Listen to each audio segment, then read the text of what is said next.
Hey, I'm Josh, the founder of the Accountability Group, and I am Josh, deep in recovery and battling the diseases of addiction and mental health on a daily basis with an intentional willingness to make sure that when my feet hit the floor each day, I show my appreciation and gratitude for waking up sober. I humble myself and ask for some of my character defects to be removed, and I'm appreciative and grateful for all the wonderful, beautiful things that I have in my life when I take a step back and see that everything that I need in this life I already have, and I just need to prioritize my sobriety and mental health, and everything else kind of falls in place.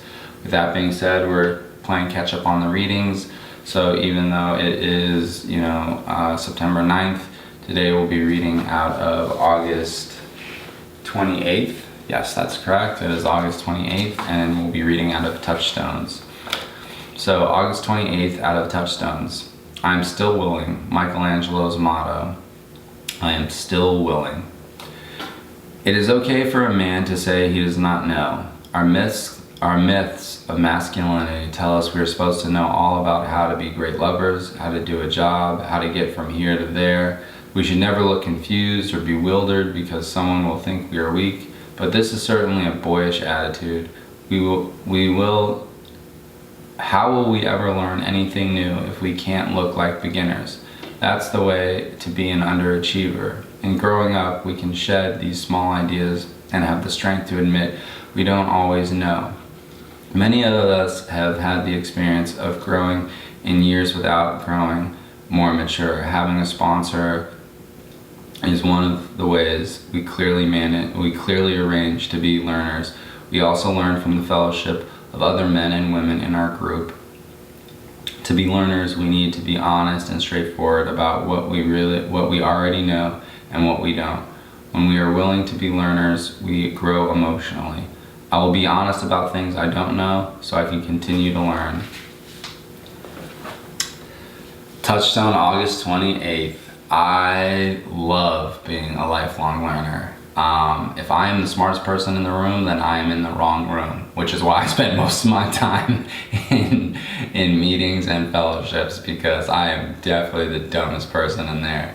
I mean, regardless of how much time I have underneath my belt, it's irrelevant, because people will be sharing things where it's like a pinball and it's just bing, bing, bing, bing, bing, bing, and I am learning so much about myself, about my recovery, about life, about what's important, and constantly being reminded that I need to be appreciative and grateful of the limited amount of time that I do have on this planet, and be appreciative and grateful of the fact that that's also the case for the people that I consider most dear and most near and dear to my heart personally. So for me, that's one of those things where I will always try and find new ways to step outside of my comfort zone, because that's the only way that we can learn. Like, if I stay within my wheelhouse, within my comfort zone, then I'm not learning. I'm just doing the same old. And that's dangerous because it can lead to complacency, and it can potentially lead me personally to relapse or to a mental breakdown, and then to being institutionalized either voluntarily or involuntarily. But yeah, that's one of those things that I've gained strength from in the fellowship, is that not only was I a lifelong learner before, because I'm an academic, I don't need to talk about the abundance of acronyms or degrees that I've gotten, or the school that I went to, or the work that I've done, but what I will tell you is that I am constantly learning from so many different sources, both in and out of the fellowship, and I am never ever afraid to put myself out there and just say, I don't know the answer, I don't know how to do that. I was like, would you be willing to show me? Would you be willing to help me? Asking for help is a big part of the accountability group. That's why the hand is there. It's reaching out to help. That's part of it. It means a lot of things, but that's part of it, is the outstretched hand to help one another. So that's what I hope for all of you, is that you're able to shed some of those old ways of thinking and realizing that it's okay not to know everything, that it's okay to ask questions, that it's okay to ask for help, that it's good to be a lifelong learner and constantly learning new things about yourself, that it's good to get outside of your comfort zone so you can continue to grow. At least that's what's worked for me personally, and that's my hope for you.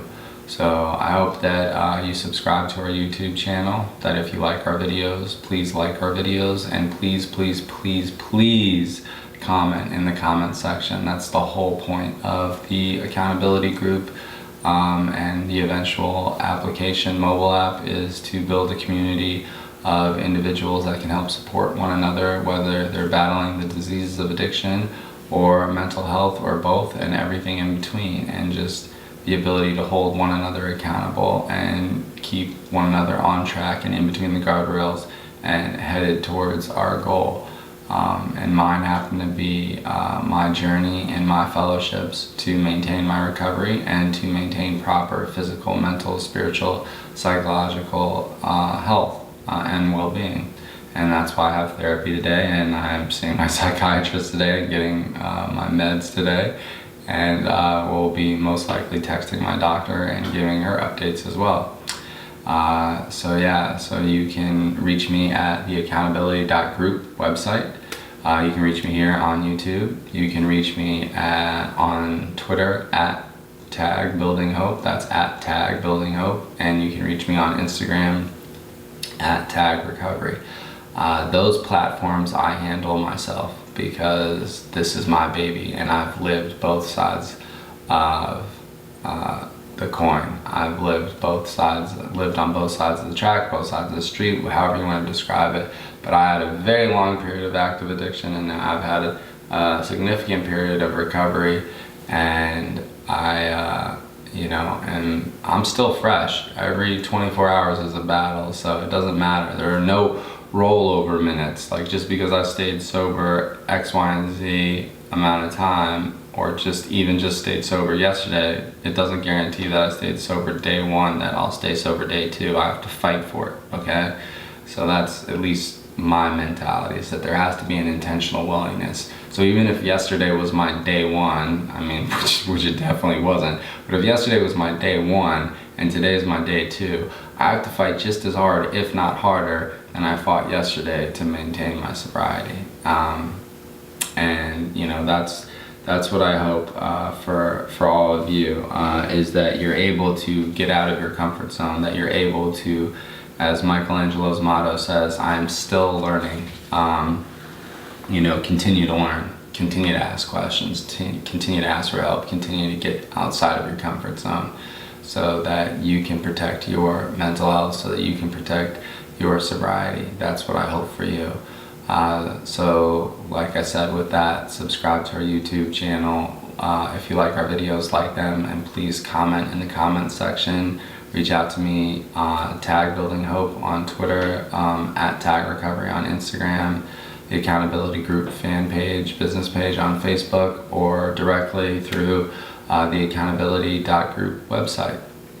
So with that, I hope that you stay safe, stay strong, and stay sober.